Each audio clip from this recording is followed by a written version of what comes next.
திருச்சிற்றம்பலம். தென்னாடுடைய சிவனே போற்றி, எந்நாட்டவர்க்கும் இறைவா போற்றி. அனைவருக்கும் நமஸ்காரம்.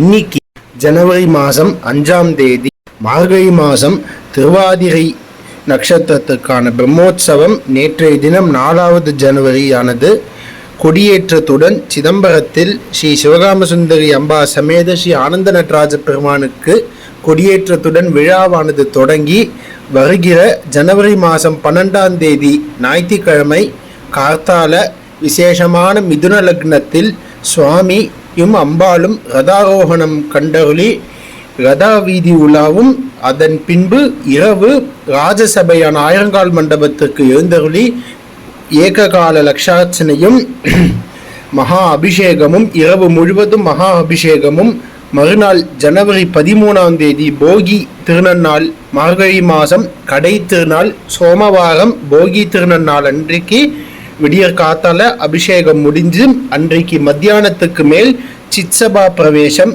ஞான பிரகாச தரிசனமும் நடைபெறும். இந்த நடராஜ பெருமானை இந்த 10 நாள் மார்கழி திருவெம்பாவை உற்சவத்தில் மாணிக்க வாசகர் சுவாமி சிதம்பரத்தில் சொல்ல எழுதின 8ஆம் திருமுறையில் ஒரு பாகமான திருவெம்பாவை உற்சவத்தில் இன்னைக்கு நம்ம சிந்திக்க போகும் ஸ்தலம் திருநல்லம் கோனேரி ராஜபுரம் ஸ்ரீ மங்களநாயகி சமேத ஸ்ரீ உமாமகேஸ்வர சுவாமி ஸ்ரீ விஸ்வரூப சுயம்பு நடராஜ சுவாமியின் தேவஸ்தானத்தை பற்றி இன்னைக்கு நாம் சிந்திக்க போகிறோம். திருநல்லம் கோனேரி ராஜபுரம் என்று அழைக்கப்படும் திருநல்லமானது கும்பகோணத்தில் இருந்து 14 கிலோமீட்டர் தொலைவிலும் கும்பகோணத்திலிருந்து காரைக்கால் செல்லும் வழியில் திருநீலக்குடியை தாண்டி வடமாட்டம் என்கின்ற ஒரு சாலையை எடுத்து 4 கிலோமீட்டர் தொலைவில் அமையப்பெற்றுள்ளதுதான் இந்த திருநல்லம். இந்த திருநல்லம் ஸ்தலத்திற்கு அருகாமையில் அமைந்திருக்கக்கூடிய பாடல் பெற்ற ஸ்தலங்கள் வைக்கால் மாடக்கோவில், திரு கோழம்பியம், திருநீலக்குடி, தென்குறுங்காட்டுத்துறை அதாவது ஆடுதுறை, திருவிடைமருதூர் மற்றும் திருவாவடுதுறை. இந்த ஸ்தல தீர்த்தமானது சக்தி தீர்த்தம், பூமி தீர்த்தம் என்றெல்லாம் அழைக்கப்படுகிறது. இந்த ஸ்தலத்தின் விருட்சம் அரச மரம் மற்றும் வில்வம். இது தேவார பாடல் பெற்ற ஸ்தலம், அதாவது 276 தேவார பாடல் பெற்ற ஸ்தலத்தில் ஒன்றாகவும் காவேரி தென்கரை ஸ்தலத்தில் 34வது ஸ்தலமாகவும் ஞானசம்பந்த பெருமானாகவும் அப்பர் பெருமானாகவும் இங்கே பாடல் பெற்ற ஸ்தலமாக அமைய பெற்றுள்ளது. இங்க சுவாமி உமாமகேஸ்வர சுவாமி சுயம்பு மூர்த்தியாக திகழ்கிறார். இந்த ஸ்தலத்தின் விசேஷம், இந்த ஸ்தலத்தின் சிறப்பம்சமே அந்த ஐம்பொன் திருமேனியாக காட்சி தரும் நடராஜ பெருமான். உலகத்திலேயே மிகப்பெரிய சுயம்பு நடராஜாவாக இந்த நடராஜா காட்சி தருகிறார். 7 அடி ஒசரம். இந்த இடத்திற்கு திருநல்லம் என்று ஏன் பெயர் வந்தது என்றால், ஒரு சமயம் இந்த இடமானது வெள்ளத்தில் மூழ்கியதாகவும் பின்பு இந்த இடத்தை அகழாய்வு செய்து கண்டெடுத்ததாகவும், அதாவது செம்பியன் மாதேவி என்கின்ற ராணி ராஜராஜனுடைய பேரனாக ராஜ சோழனின் பாட்டியாக இருக்கக்கூடியவா இந்த செம்பியன் மாதேவி இந்த கோவிலில் பழைய கற்களை எடுத்து கருங்கலாலே இந்த கோவிலை கட்டியதாகவும் இதை பெரிதுபடுத்தியதாகவும் ஸ்தல புராணம் கூறுகிறது. இந்த ஸ்தலத்தில் நிறைய சோழ காலத்து கல்வெட்டுகள் மற்றும் இந்த ஸ்தலத்தில் சோழ நாட்டு மன்னர்களான ராஜராஜன், ராஜேந்திர சோழன், முதலாம் ராஜ சோழன், 2ஆம் ராஜேந்திர சோழன், 1ஆம் மற்றும் 3ஆம் குலோத்துங்க சோழன் மற்றும் 3ஆம் ராஜராஜ சோழனால் இந்த திருக்கோவிலில் திருப்பணிகள் நடைபெற்றது. இந்த கோவில் சோழ தேசத்தில் அமைய பெற்றுள்ளது என்பது இதிலிருந்து நமக்கு தெரிய வருது. இந்த ஸ்தலத்தில் ஒரு புராணத்தை இப்போ சிந்திப்போம். இந்த ஸ்தலத்தில் சமயம் வரகுல பாண்டியன் என்கின்ற மன்னன் ஒரு பெரிய நடராஜா சிலை செய்யணும் என்று ஆசைப்பட்டான். 7-8 அடிக்கு செய்யணும் என்று ஆசைப்பட்டான். அதற்கு ஒரு ஸ்தபதியை கூப்பிட்டு விக்கிரகத்தை செய்யும் பணியை சொல்லி அதற்கான தேதியும் குறிக்கும் சமயத்தில் அந்த ஸ்தபதியால் 3 அடிக்கு மேலே நடராஜா விக்கிரகத்தை செய்ய முடியல. ஆனாலும் ராஜா கால அவகாசத்தை கொடுத்து ஒரு வார்னிங்கும் கொடுக்குறான். இந்த டேட்டில் முடிக்கலைன்னா தலையை எடுத்துடுவேன் அப்படின்னு நான் ராஜா சொல்ல, இந்த ஸ்தபதியோ பயந்துண்டு வேலையெல்லாம் நடைபெற்று கொண்டிருக்கும் போது சுவாமியும் அம்பாளும் அந்த சமயத்தில் ஒரு முதியோர் வேடத்தில் வந்து அந்த ஸ்தபதி வீட்டில் ஒரு வாய் ஜலம் கேட்ட பொழுது அந்த கோபத்தில் இருந்த ஸ்தபதி அங்க வைத்திருந்த ஒரு உலோகம், ஐம்பொன் உலோகத்தை இந்த தம்பதிகளுக்கு கொடுக்கவே அவர்கள் அதை குடித்துவிட்டு சுவாமி பெரிய 7 அடி உசரத்திற்கு நடராஜாவாகவும் அம்பாள் சிவகாம சுந்தரியாகவும் அந்த இடத்தில் பிரசன்னமாக ஆனார்கள் என்பதுதான் இந்த ஸ்தல புராணம். இந்த சம்பவத்தை கேள்விப்பட்ட ராஜா அந்த இடத்துக்கு உடனே சென்று அந்த நடராஜா விக்கிரகத்தை பார்க்கும் பொழுது சுவாமியே தான் வந்து அந்த ஐம்பொன் கலவையை குடித்து தானாகவே விக்கிரமானதாக நம்ப முடியாமல் தன்னோட வாளை எடுத்து அந்த விக்கிரகத்தில் ஒரு அடி போட்ட பொழுது அந்த விக்கிரகத்திலிருந்து ரத்தமானது பீரிட்டின் வந்த போது ராஜா உணர்ந்து தனது தப்பை மன்னித்தருள வேண்டும் என்று சுவாமியிடம் முறையிட இன்னி மட்டும் அந்த நடராஜ பெருமானின் விக்கிரகத்தில் இந்த வெட்டுப்பட்ட இடம் தெரியும். இந்த ஒரு நடராஜ பெருமான் உயிரோடு இருக்கிறார் என்பதற்கான உதாரணம் இவருடைய திருமேனியில் நகம் வளர்வதாகவும் அதே சமயம் உடம்பில் அது திருமேனியில் மச்சம் இருப்பதாகவும் கூறுகிறார்கள்.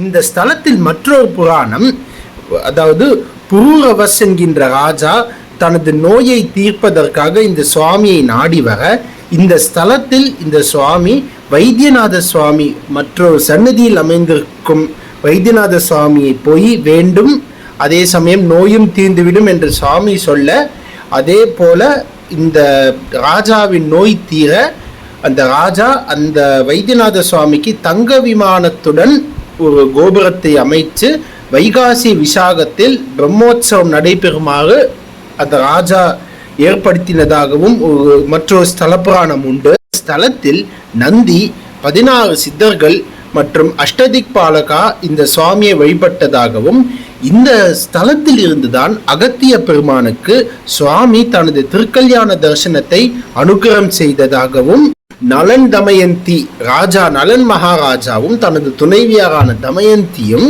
திருநள்ளாருக்கு செல்வதற்கு முன்பு இந்த ஸ்தலத்தில் அமைந்திருக்கக்கூடிய சனீஸ்வரனை வழிபட்டதாகவும் இதெல்லாம் இந்த கோவிலின் வரலாறை கூறுகிறது.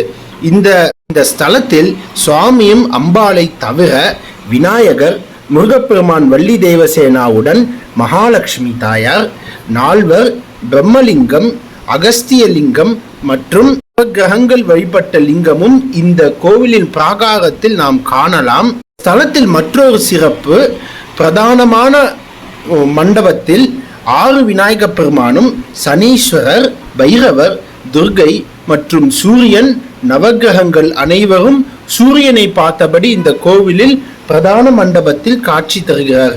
இந்த கோவில் கோஷ்டத்தில் விநாயக பெருமான், தட்சிணாமூர்த்தி, அகத்தியர், ஜுரஹரேஸ்வரர், லிங்கோத்பவர், கங்காதரர், நடராஜர், பிக்ஷாண்டனர், அர்த்தநாரீஸ்வரர், துர்கை, பிரம்மா, சண்டிகேஸ்வரர் இவர்கள் எல்லாம் காட்சி தருகிறார்கள்.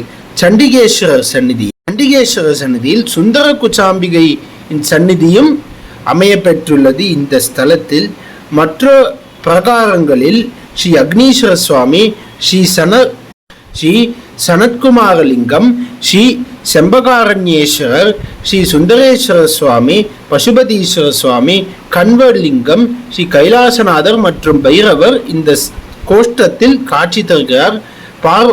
அம்பிகைக்கும் தனி சந்நிதி அமைய பெற்றுள்ளது.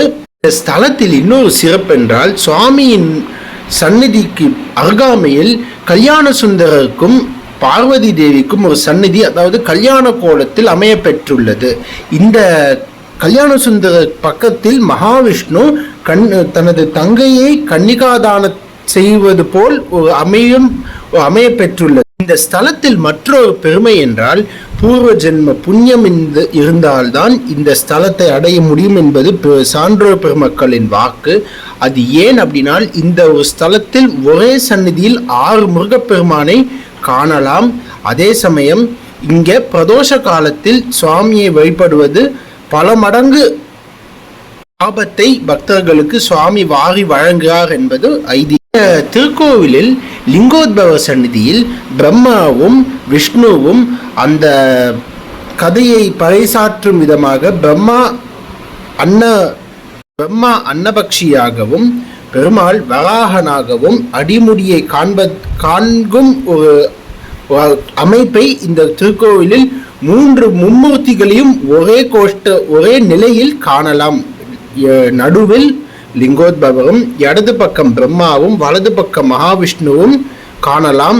இது ஒரு அரிய காட்சியாகவும். ஸ்தலத்தில் முக்கியமான விசேஷம் இது திருமணத்திற்காகவும் குழந்தை பிறப்பதற்கான பரிகார ஸ்தலமாக விளங்குகிறது. பக்தர்கள் வைத்தியநாத சுவாமியை போய் நோய்கள் தீர்வதற்கான வழிபாடும், மாணவர்கள் இந்த சுவாமியை நல்ல மதிப்பெண்கள் வாங்குவதற்காக வழிபாடு செய்வார்கள். இந்த திருக்கோவிலில் 2 பிரம்மோற்சவம், வைகாசி விசாகம் மற்றும் மார்கழி திருவாதிரை. நடராஜ பெருமானுக்கு வருஷத்தில் 6 நாட்கள் அபிஷேகம், 3 திதி, 3 நட்சத்திரம். சிவாலயத்தில் நடக்கும் அத்தனை விசேஷமும் இந்த ஆலயத்திலும் நடைபெறும். மற்றொரு ஆலயத்தில் இன்னொரு முறை சந்திப்போம். சிவாய நமः.